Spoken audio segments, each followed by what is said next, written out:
Hello, kiddies, cattle and kufa. How are you?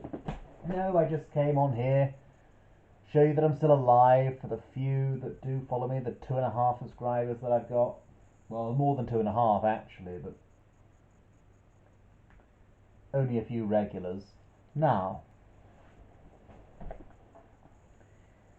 I'm a little late to the party on this. Not that I didn't know about the subject, to which I will refer. It's just, I've just had a lot on my plate lately. I'm doing it now, amongst other things, just to make sure this camera works. This is actually a new camera. Another thing I'm doing with this, it's not that I'm jumping on a bandwagon, everyone was doing this, it's cooled off a bit, but now that tempers have cooled down a bit, hysteria is running low, we do need to look at it. Think of it as a kind of late Halloween scare, if you like, or not quite a Christmas present, but you know what I mean. A week and a half now ago, a letter that was written a long time ago emerged. It was called, or has been called, Osama bin Laden's Letter to America. If you're young, I think you might like to go away and look at some of the things that Osama bin Laden actually did on American soil. You'll get some lovely pictures, I'm sure, all over the place, and had a great impact. I might add some British citizens died in that crash as well. Not as many as Americans, but still, the whole world was in there. Yeah, and that's partly why Osama bin Laden smashed those towers.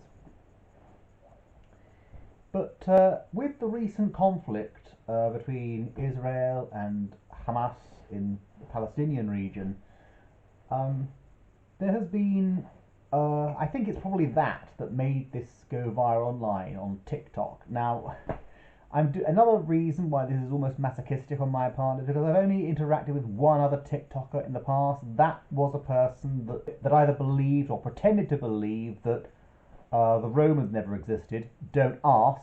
And so it's really not surprising that it's going viral over there. Now, I should point out that TikTok has since deleted this, but let me show you a sample of what I'm referring to. I need you to stop what you're doing and go read A Letter to America. The actions of 9/11 and those acts committed against the USA and its people were all just the buildup of our government failing other nations.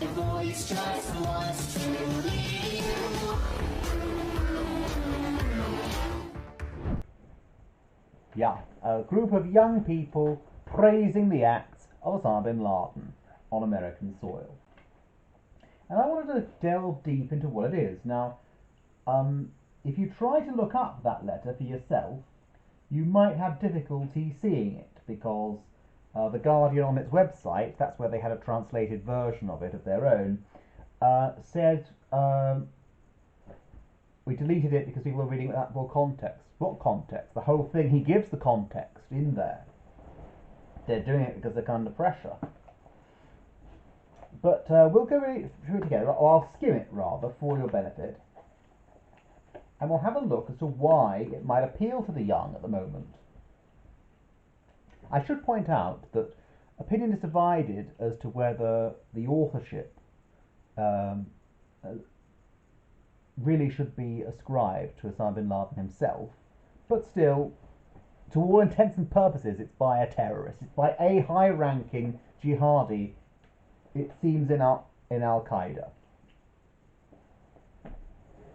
And, well, he starts out with a Quranic verse, in the name of Allah, most gracious, the most merciful, permission to fight against disbelievers.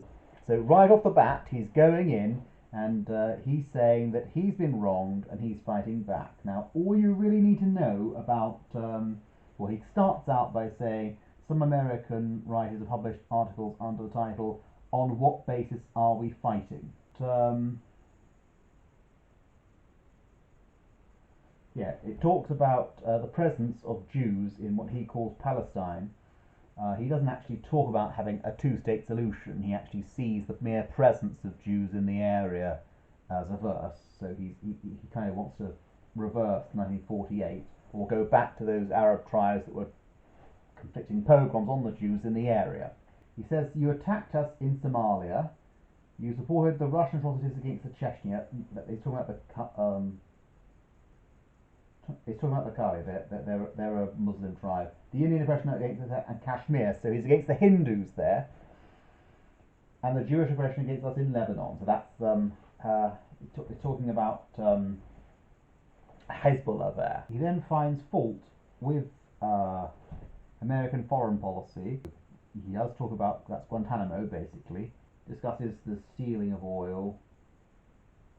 Actually, Arab countries have mostly nationalised their oil supply. America doesn't really, neither America nor Europe owns them anymore.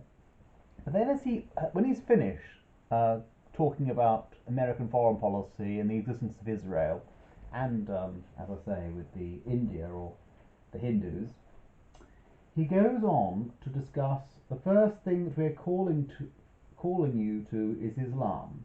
So there you have it. That's what he's doing in the name of. He's fighting it during his warped opinion and his view of his religion. He says, second thing we call you to do is to stop your oppression, lies, immorality, and debauchery that is spread among you. So he's talking about changing American politics, not just America changing other people's politics. He wants to change America's. We call you to be people of manners, principles, honour, and purity, to reject the immoral acts of fornication, homosexuality, intoxicants, gambling, and trading with interest. That doesn't really sound much like TikTok. In fact, it sounds like everything TikTok is in favour of, but never mind. You separate religion from your politics, contradicting the pure nature which affirms absolute authority to the Lord and your Creator. So he's opposing the First Amendment of the American Constitution there, the separation between church and state, or mosque and state, in other words. He's saying you have freedom of religion, and I'm opposed to this. He then says that you're a nation that permits usury, and he goes on again to attack the Jews. And I'll come back to that point later. You are a nation that permits acts of immorality, and you consider them to be pillars of personal freedom. What, strip clubs? I think that some of the hijackers, the terrorists that went into the plane, went to a strip club before they went, and maybe that's why they wanted to say, oh, I'm so sorry, I had to watch a pair of whores before going to a pair of 72 virgins in paradise. He then says that America trades in sex, and then says, you've been described in history as a nation that spreads diseases that were unknown to man in the past. Go abroad, go ahead and boast to the nations of man that you brought them AIDS as a satanic American invention. What?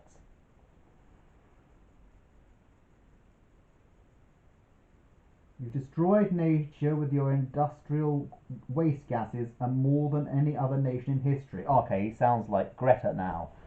That chimes into the sort of activist thing about the environment and so on. Of course, much of that comes from oil from Arab lands that he was just saying we steal. Never mind. You can't. Twisted logic. Every madness has its own logic, and that's it there.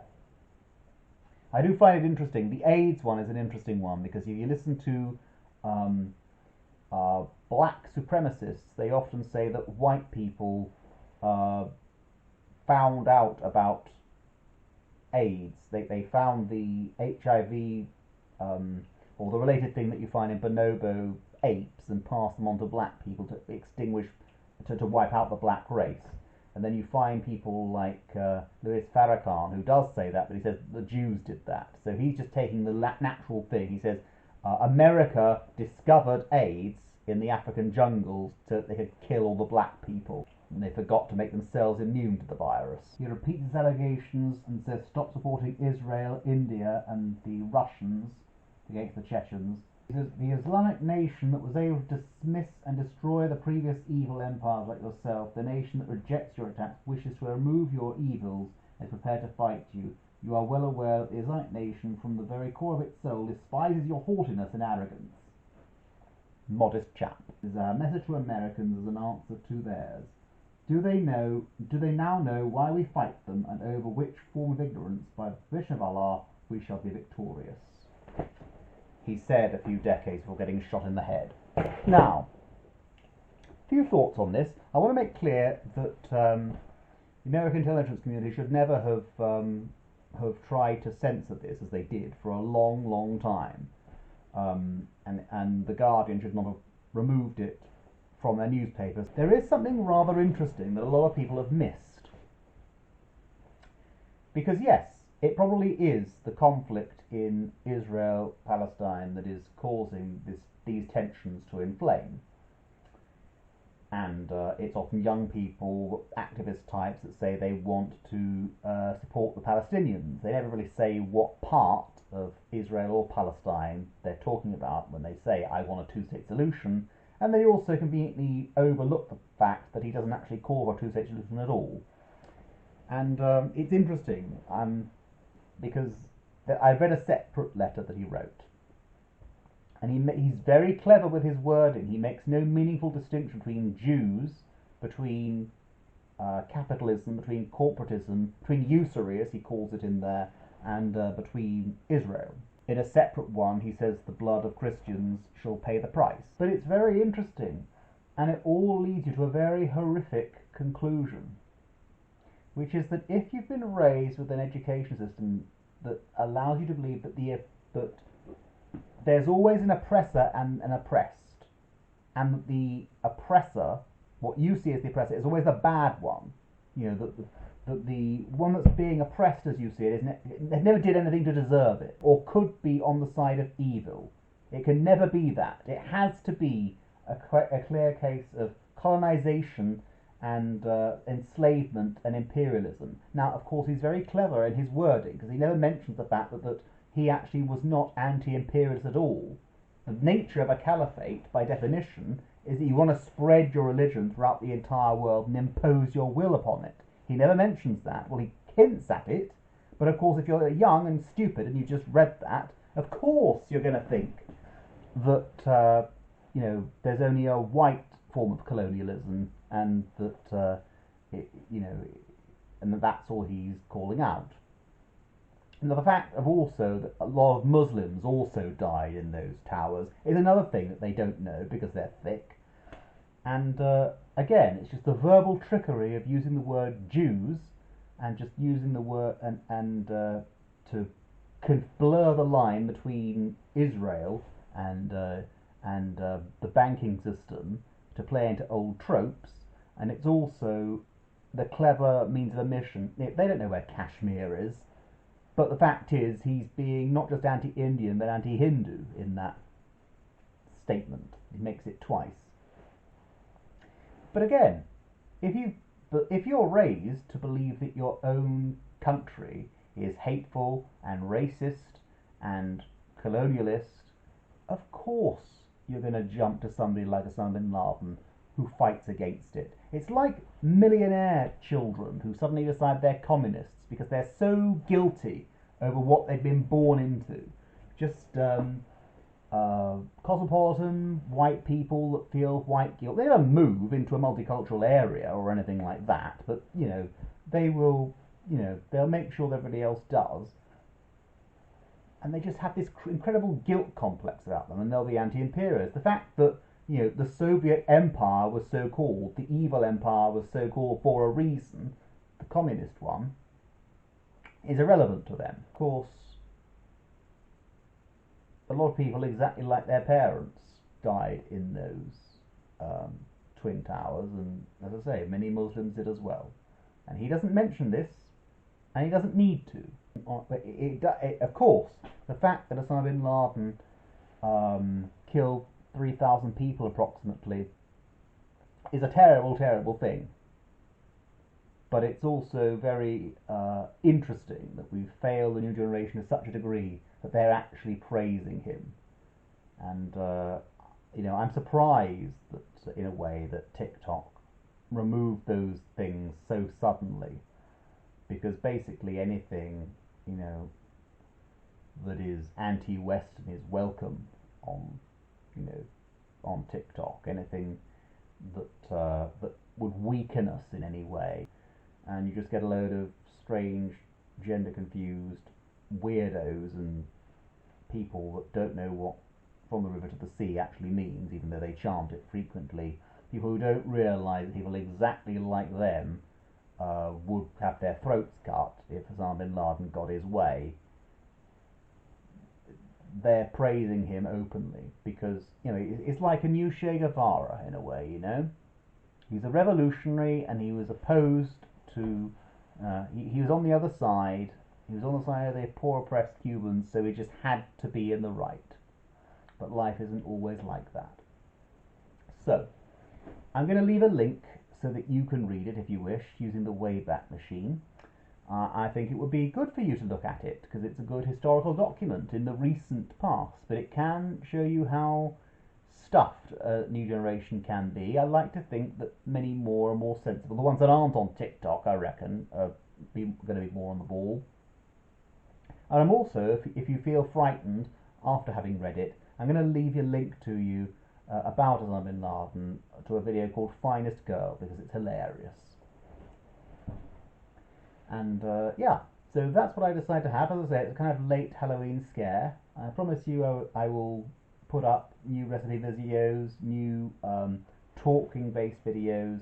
I'll try not to leave it for months on end before I switch this on again. It's also just an excuse for me to check that this camera works. And there you go. I've given my take on this. What do you think? Do you think that people are now going to go around with, I think Majid Nawaz said this, are they going to go around with T-shirts with Osama bin Laden on them, the same way they used to with people like Che Guevara or various communist leaders? Is he going to be trendy and hip all of a sudden? Is he going to be a valiant hero? I hope not, and I think not.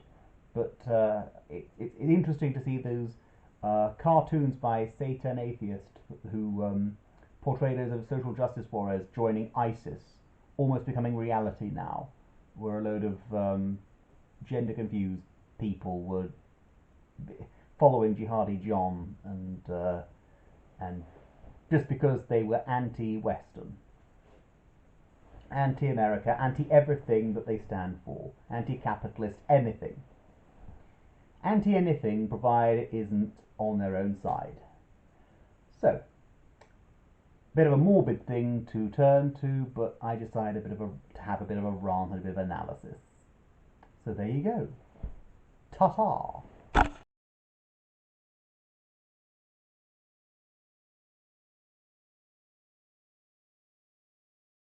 Ho ho! It's an old friend, look.